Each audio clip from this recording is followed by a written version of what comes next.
Partners को शिक्षा दो कि नहीं, हमें फीमेल्स को कैसे ट्रीट करना चाहिए। कोई फीमेल नहीं जाती है किसी का रेप करने, या फीमेल खुद नहीं अप्रोच करती है किसी चीज़ का कि हमारे साथ कुछ गलत किया जाए। वो मेल्स होते हैं, मेल्स की गलत निगाहें होती हैं, मेल्स होते हैं वो हमें इस तरह से देखते हैं। क्यों करते हैं? डॉक्टर हम शर्मिंदा हैं, तेरे कातिल जिंदा हैं। तो आपको लगता है कि जल्द न्याय मिल पाएगा उस बिटिया को, महिला डॉक्टर को? हम लोग कोशिश हमारी यही है कि उनको जल्द से जल्द न्याय मिले। उसके सपने पूरे करने के लिए आज जब वो लड़की 5 साल नीट का MBBS क्लियर करती है, फिर उसके बाद 5 साल का MBBS करती है, PG क्लियर करती है, फिर उसके बाद SRship करती है, उसके बाद वो जब वो सोचती है कि हाँ चलो मेरी लाइफ अच्छी होने वाली है, उस वक्त इसको ये सिला मिलता है। ये कहाँ का न्याय हो गया? उसमें ऐसा नहीं होना चाहिए कि ना लड़की है उसको उस नजरिए से देखना चालू कर दिया, बिकॉज हमारे अंदर उस चीज को अप्रूटेड ही नहीं करा गया। सब कुछ है ना सप्रेस करा गया। हमारे कल्चर में सेक्स एक टैबू बना के रख दिया गया है। सेक्स के ऊपर कोई बात ही नहीं करना चाह रहा है। देखें जो ये लोग पोस्टर लिए हैं, डॉक्टर हम शर्मिंदा हैं, तेरा कातिल जिंदा है, तो इन लोगों का क्या मकसद है? अगर देखा जाए तो निर्भय जाता है। उस घटना को लेकर के यहाँ हम जौनपुर में स्थित हैं, यहाँ के जो भी डॉक्टर के स्टाफ हैं, ये लोग जो है न्याय के लिए यहाँ पर जो है कैंडल मार्च निकाले हुए हैं। अभी जो है कुछ हम इन लोगों से वार्ता भी करेंगे, क्योंकि अगर देखा जाए तो जहाँ पर हमारे देश में नारियों को लक्ष्मी का दर्जा दिया जाता है, सम्मान दिया जाता है, पुरुष प्रधान देश है, लेकिन यहाँ पर आए दिन जो है अगर देखा जाए तो जो है बेटियों को, बहनों को जो है हवस का शिकार बनाया जाता है। शिकार बनाते हैं ठीक, लेकिन उसके बाद ऐसी दरिंदगी जो कि उनके जो है एक एक जिस्म को काट दिया जाता है, आंखें निकाल ली जाती हैं। ये जो है शर्मनाक घटना हमारे भारत देश में आखिर में कब तक रुकेगा? बेटियों के ऊपर जो हो रहा है अत्याचार, जहां पर लोग जो है शिक्षा के मामले में कहते हैं बेटियां कंधा से कंधा मिला करके चल रही हैं, एक महिला डॉक्टर के साथ ऐसी घटना होती है कलकत्ता में, हमारे भारत देश में, जिससे हमारा पूरा देश शर्मिंदा है। तो आखिर में जो ऐसे हैवान है, ऐसे हैवान हैवानियत करते क्यों हैं? आखिर में ये हैवानियत कब तक होगी?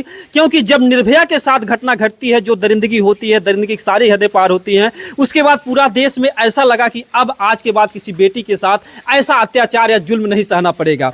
बहरहाल हम देखिए यहाँ पर जो भी लोग हैं, यहाँ पर आज उस बेटी की आत्मा की शांति के साथ साथ ये लोग न्याय की गुहार लगा रहे हैं कि आखिर हम देखें जो ये लोग पोस्टर लिए हैं, डॉक्टर हम शर्मिंदा हैं, तेरा कातिल जिंदा है, तो इन लोगों का क्या मकसद है? अगर देखा जाए तो निर्भया के जो कातिल थे उनको सजा पाने में 12 वर्ष लग गए।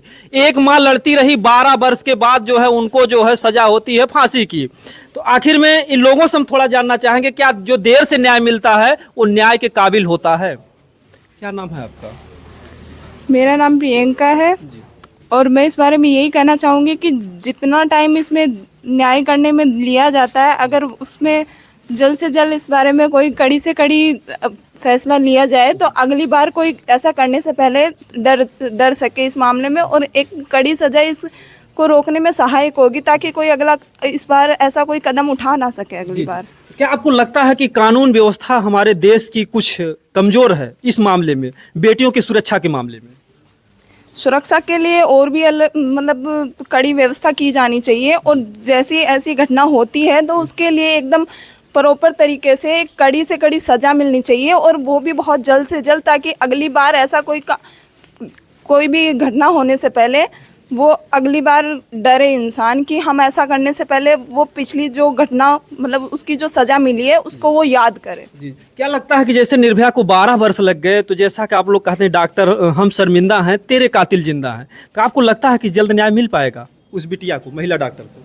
हम लोग कोशिश हमारी यही है कि उनको जल्द से जल्द न्याय मिले, और हमारी गवर्नमेंट और बाकी सब लोगों का भी यही होना चाहिए कि उसको जल्दी से जल्दी न्याय मिले। निर्भया के जैसा उसके साथ नहीं होना चाहिए कि एक इतना लंबा टाइम मिले। जी जी जी। क्या नाम है आपका? मेरा नाम सानिया अनवर है। जी जी। इस घटना को लेकर आपका क्या कहना है? बहुत ही दर्दनाक घटना था, जितने भी सुना है सबके बहुत ज़्यादा सब मतलब ट्रोमेटाइज हैं। जितने भी बच्चे हैं, जितने भी MBBS स्टूडेंट्स हैं, JR SR सब बहुत ट्रोमेटाइज हैं। तो इसको लेकर बहुत स्ट्रिक्ट रूल आना चाहिए, और जितने भी हॉस्पिटल्स हैं वहाँ पे अच्छे से मतलब फैसिलिटीज़ होनी चाहिए। जैसे प्रॉपर वहाँ पे रेस्ट करने का कोई रूम नहीं था, इस वजह से इतना बड़ा घटना हुआ। तो मतलब सारे जितने भी एडमिनिस्ट्रेशन हैं सबको इस चीज़ का ध्यान रखना चाहिए, फैसिलिटीज़ सही दें, और अच्छे से लाइक ऐसा कोई भी केस हो तो अच्छे से उसका सज़ा दे, ताकि दोबारा किसी को ऐसा हिम्मत ना हो। किस तरीके की सज़ा होनी? जिस तरीके से अगर देखा जाए जितनी दरिंदगी हुई है, दरिंदगी की सारे हदें पार हुई है, बहुत हदें पार हुई। इसका तो कोई एक्सट्रीम नहीं है, तो ये तो गवर्नमेंट ही है, लाइक कोई ऑन द स्पॉट उसका मतलब बहुत लंबा टाइम ले लेते हैं इस चीज़ का अगर सज़ा देने में। तो इतना लंबा लेना नहीं चाहिए, ताकि किसी के अंदर का दर्द धीरे धीरे दर्द खत्म हो जाता है सबके अंदर। तो ये कितने लोग माता पिता इंतजार में, न्याय के इंतजार में मतलब दुनिया छोड़ जाते हैं। बहुत हार्ट अटैक से मर जाएंगे। पेरेंट्स के लिए बहुत ज़्यादा मतलब ट्रॉमेटाइजिंग होता है ये। तो जल्द से जल्द होना चाहिए, तो गवर्नमेंट के हाथ में, बट हम तो कोशिश ही कर सकते हैं, कोशिश कर रहे हैं। एक जो हमारे देश में कानून है कि जो भी अपराधी उनको सजा सरकार गुप्त देती है।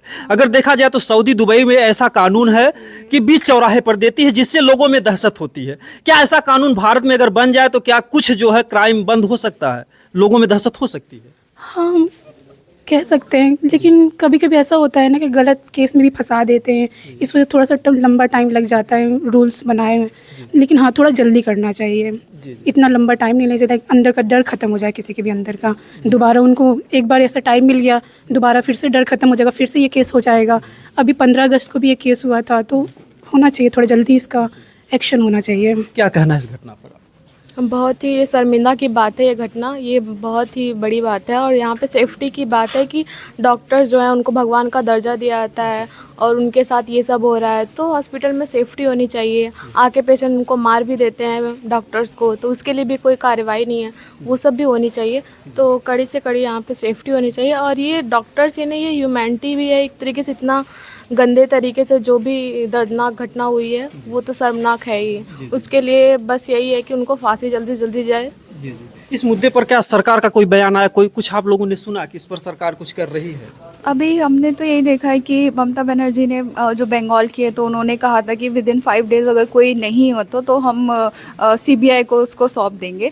तो मेरे हिसाब से ये होना चाहिए, why 5 days you take from the very first day, you should hand over to the CBI। और अगर इतनी बड़ी घटना हुई है किसी भी यहाँ पे, तो ये एक प्रोफेशन की बात नहीं है। कहीं ना कहीं हर प्रोफेशन में, कहीं ना कहीं हर जगह, हर घर में भी कहीं ना कहीं वुमेन्स जो होती हैं ह्यूमिलेट होती हैं। तो मेरे हिसाब से ये होना चाहिए कि आप अगर अपनी लड़कियों को बोलते हैं कि आप अपने घर पे रहें, इससे अच्छा तुम अपने लड़कों को या अपने भाई को, अपने पति को, जिसको भी आप अपने मेल पार्टनर्स को शिक्षा दो कि नहीं, हमें फीमेल्स को कैसे ट्रीट करना चाहिए। कोई फीमेल नहीं जाती है किसी का रेप करने, या फीमेल खुद नहीं अप्रोच करती है किसी चीज़ का कि हमारे साथ कुछ गलत किया जाए। वो मेल्स होते हैं, मेल्स की गलत निगाहें होती हैं, मेल्स होते हैं वो हमें इस तरह से देखते हैं। क्यों करते हैं ये चीज़? हमारे अगर मेरे अभी घर में एक छोटा भाई है, मैं उसको अभी से अगर शिक्षा दूंगी कि कैसे लड़कियों के साथ बिहेव करना चाहिए, कैसे रहना चाहिए, तो आगे जाके लड़कियों की सुरक्षा के लिए खड़ा होगा। वो जानेगा कि लड़कियों का क्या महत्व होता है इस सोसाइटी में, ना कि किसी को बढ़ावा देना। अगर कोई गलत कर रहा है तो उसको उसी टाइम रोक देना चाहिए। मेरे हिसाब से तो यही है कि अगर आप लड़कियों को सिखा रहे हैं कि अब घर में रहो, ये करो, उससे बेटर है कि आप अपने लड़कों को बोलो कि नहीं, ये गलत है। तुम पहले सीखो कि लड़कियों की इज्जत कैसे करनी चाहिए सोसाइटी में। जी। एक तरफ तो जो है सरकार जो है लड़कियों को हर तरीके से, मतलब हर क्षेत्र में, चाहे सेना हो, हर जगह जो है, चाहे डॉक्टर हो, हर जगह, हर मतलब कहते हैं बराबर का अधिकार है। लेकिन बराबर का जो अधिकार है, लेकिन उसके हिसाब से सुरक्षा नहीं दिखाई दे रही है अपने देश में। ये बात तो हकीकत है। आप किसी भी अगर फीमेल बॉन्ड होती है किसी भी घर में, सबसे पहले उसके पेरेंट्स यही सोचते हैं कि मेरी बेटी की सुरक्षा पहले होनी चाहिए। वो ये सोचते हैं मैं अपनी बेटी की शादी कैसे करूँगा। वो जो पेरेंट्स होता है समाज से लड़के, वो अपने बच्चों को बाहर भेजता है, अपनी लड़कियों को बाहर भेजता है पढ़ने के लिए, उसके सपने पूरे करने के लिए। आज जब वो लड़की 5 साल नीट का MBBS क्लियर करती है, फिर उसके बाद 5 साल का MBBS करती है, PG क्लियर करती है, फिर उसके बाद SRship करती है, उसके बाद वो जब वो सोचती है कि हाँ चलो मेरी लाइफ अच्छी होने वाली है, उस वक्त इसको ये सिला मिलता है। ये कहाँ का न्याय हो गया? तो ये मेरे हिसाब से बिल्कुल बहुत गलत है। जितनी कड़ी से कड़ी सज़ा मिलनी चाहिए जो भी अपराधी है, और इसमें बिल्कुल रियायत नहीं बरतनी चाहिए। अभी कुछ दिन पहले आप लोगों ने सुना था कि एक जो पशु डॉक्टर थी, उसको भी जो बीच चौराहे पर रेप किया जाता, फिर इसके बाद जला दिया जाता। अभी ये घटना 1-2 साल पहले की है। तो वही है ना, हमारे देश में कानून आने चाहिए इसके लिए कड़ी से कड़ी, कि ताकि उनको सजा मिले और उससे पिछली सीख मिले कि ऐसा ना गलती करें। वो ये दुष्कर्म जो कर रहे हैं वो ताकि ना करें आगे सब। भैया ऐसा क्या होना चाहिए कि इस तरीके की घटना फिर दोबारा ना हो हमारे देश में? हमारी कंट्री को जो रेप लॉ है उनको स्ट्रिक्ट करना पड़ेगा। बिकॉज हमारी जो समस्या है ना, वो है ना हमारे मतलब पेरेंट्स को, हमारे टीचर्स को, उन्हीं को सिखाना पड़ेगा। हमारे पास एजुकेशन तो है, बस किताबी वाली एजुकेशन है, लेकिन हमारे पास जो रियल एजुकेशन होती है, जो एक मोरल वैल्यू होती है, एक एथिकल वैल्यू होती है, जो एक सिविलियन की वैल्यू होती है, जो सिखाना जाना चाहिए कि कैसे समाज में बिहेव करना चाहिए, वो सब चीज़ें अगर हमारे साथ होंगी तो ये सब चीज़ें 5-6 साल में वापस रिवर्स हो सकती हैं। ऐसा नहीं है कि हमारा देश खराब है। बच्चों को अच्छा संस्कार दें लोग। पेरेंट्स को भी देना है और टीचर्स को, और एक सब्जेक्ट बना लेना चाहिए इसको। सेक्स एजुकेशन एक सब्जेक्ट होना चाहिए। हम लोग लड़कियों को इस तरीके से देखते हैं कि वो मतलब एज अ एलियन, अलग तरीके से ट्रीट करा जाता है। उन्हें बताना चाहिए ये एक सिविलाइजेशन है, इसमें 2 जेंडर होते हैं और एक जेंडर दूसरे जेंडर के इस तरीके कनेक्शन होते हैं। उसमें ऐसा नहीं होना चाहिए कि ना लड़की है उसको उस नज़रिए से देखना चालू कर दिया, बिकॉज हमारे अंदर उस चीज़ को अप्रूटेड ही नहीं करा गया है। सब कुछ है ना सप्रेस करा गया। हमारे कल्चर में सेक्स एक टैबू बना के रख दिया गया है। सेक्स के ऊपर कोई बात ही नहीं करना चाह रहा है। ये भी कहीं ना कहीं से जो है अपराध को बढ़ावा दे रहा है। हाँ वही है ना, जो चीज़ के बारे में हमें पता नहीं होता है उस चीज़ के बारे में हम और ज़्यादा एग्रेसिव होके समाज को दिखाते हैं। जो अपराधी हैं उनको किस तरीके की सजा मिले ताकि जो है लोगों को एक सीख मिले? जो इसमें क्या बोलते हैं, या तो इसमें लाइफ टाइम का उम्र कैद कराई जाए या फिर फांसी की सजा होनी चाहिए। इससे नीचे इसमें और कुछ नहीं होना चाहिए। और एक प्रॉपर लॉ होना चाहिए कि इतने दिनों के अंदर जो भी है ना रेप कल्चर है उसमें है ना इतने दिनों के अंदर सजा मिल जानी चाहिए। और गवर्नमेंट इस चीज़ को इतना पॉलिटिलाइज ना करे कि ये है ना कलकत्ता में हुआ तो कलकत्ता में तो उसकी सरकार है, या हमारी यहाँ पे सरकार नहीं है तो है ना हम इसमें चुप रहते हैं। ये एक ह्यूमैनिटी का टॉपिक है, तो सारे सबको मिलके बोलना चाहिए। एज अ ह्यूमन सबको मिलके बोलना चाहिए, ना किसमें कोई धर्म है ना जात है, कोई चीज मैटर नहीं करती है। वो भी इंसान थे, हम भी इंसान है। जिसने रेप किया उसकी जात धर्म कितना उसका कनेक्शन है वो सब ना देख के उसको है ना सजा दी जाए। ना अपराधी की कोई जात नहीं होती। कोई भी अगर अपराध करता है जातिवाद देख करके जो है ना किया जाए, क्योंकि अपराधी की कोई जात होती नहीं। हाँ सच बात है जी। तो बाकी आप लोग भी कमेंट में बताइएगा कि आखिर में उस बिटिया को कैसे न्याय मिल पाएगा। हमारी सरकार पर भी बहुत बड़ा सवाल है। यहाँ पर और भी हमारे भाई लोग हैं, इनसे भी थोड़ा सा जानने का हम प्रयास करते हैं। ये जी क्या कहना चाहेंगे? मेरा नाम वसीम अहमद है। कहना यही चाहेंगे कि सबसे पहले तो ये देश की बेटी एक डॉक्टर होने के साथ साथ, तो इसमें चाहे कोई पक्ष हो, चाहे विपक्ष हो, चाहे प्रदेश सरकार हो, चाहे भारत सरकार हो, किसी को पार्शलिटी नहीं करनी चाहिए। जो लोग राजनीति खेलने लगते हैं इसमें, बिल्कुल पार्शलिटी नहीं करनी चाहिए और उसे न्याय देना चाहिए। और सबसे पहले धर्म होता है मानवता का। हम डॉक्टर हैं, हम यहाँ जान बचाने वाले हैं और आज हमारे ऊपर ऐसा हो रहा है।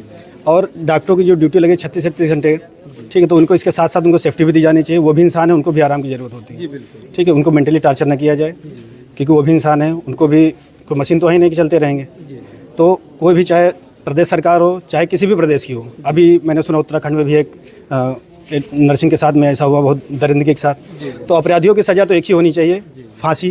जिस हिसाब से उसने किया है, जितने गंदे तरीके से और जितने भयावह तरीके से देखा उसको, तो उसकी सज़ा तो एक ही फांसी होना चाहिए। और जो केस इतना लंबा तक खींच रहा है, इसको सरकार को चाहिए कि इसको कम टाइम किया जाए इसका और सज़ा जल्दी दी जाए और ऐसी सज़ा कानून बनाए जाए डॉक्टरों के लिए कि आगे करने से पहले लोग सोचें।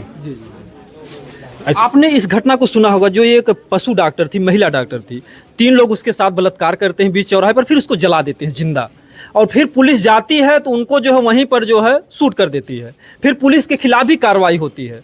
तो कहीं न कहीं से अगर ऐसे अपराधियों को अगर पुलिस तुरंत सजा दे रही है तो फिर इस पर सरकार को या कानून क्या बनाना चाहिए, क्योंकि इससे जो है लोगों का मनोबल बढ़ता है। कानून तो पुलिस तो ले जाकर कोर्ट में ही करना चाहिए, लेकिन क्योंकि कभी कभी कुछ गलत भी हो सकता है। ऐसा नहीं कि किसी के साथ कोई मार दिया तो वहाँ पे कुछ और भी पॉलिटिक्स राजनीति हो सकती है। तो उसके लिए तो प्रॉपर न्याय होना चाहिए, वो तरीका है, लेकिन उसको जल्दी करना चाहिए न्याय को। देर से मिला हुआ न्याय जो है न्याय नहीं। वो लंबे खिंच जाता है, माँ बाप भी परेशान हो जाते हैं। जिसकी किसी भी लड़की हो, उसने पीजी किया, पीजी करने के बाद माँ बाप को सहारा होता है कि बच्चा बड़ा होगा, कमाएगा, घर का सहारा बनेगा आगे चल के। ऐसा नहीं, डॉक्टर के साथ साथ पेट भी चलता है इंसान का। तो सेवा के लिए तो है ही हम लोग, तो ये भी जरूरी है किया जाए उसको।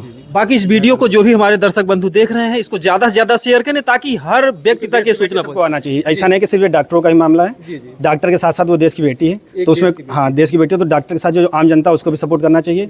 कोई भी पॉलिटिकल पार्टी हो, कोई भी लीडर हो, सेंट्रल हो, स्टेट हो, किसी भी प्रदेश की हो, सबको आगे बढ़ के आना चाहिए और इसके लिए सख्त कानून बनाना चाहिए। और जो क्योंकि मानवता ही सबसे बड़ी, हाँ, सर्वशास्त्र है, इसमें कोई पॉलिटिक्स नहीं होनी चाहिए, कोई धर्म वो नहीं होना चाहिए। जी। अगर देखा जाए तो सदियों से बेटियों के ऊपर अत्याचार होता आया है, चाहे कभी सती प्रथा में जलाई जा रही हो, चाहे दहेज प्रथा में। अगर जो भी कुछ बचा खुचा रहता है तो जो दरिंदे हैं ऐसे दिन दहाड़े उनके साथ हवस का शिकार भी बनाते हैं और बाद में इतनी दरिंदगी से मारते हैं कि जिसको देखने के बाद, सुनने के बाद पूरा देश शर्मिंदा हो जाता है। स्लोगन है कि बेटी पढ़ाओ, बेटी बचाओ, बेटी पढ़ाओ, लेकिन बेटी पढ़ तो रही, लेकिन बेटी बच नहीं रही। हाँ, ये बहुत ही शर्म की बात है और बहुत दुख की बात है। जी, सबके लिए। बिल्कुल, पूरा देश शर्मिंदा है इसके लिए। इसके जो है सबको जो है एक साथ आना चाहिए। और मैं पहली बात बता दूं, जो भी राजनीतिक पार्टियां हैं वो एक दूसरे का विरोध ना करें। इसके लिए सभी पार्टियों को एक होना है, सभी जनता को एक होना है, क्योंकि अपराधी की कोई जात नहीं होती। जय हिंद, जय भारत।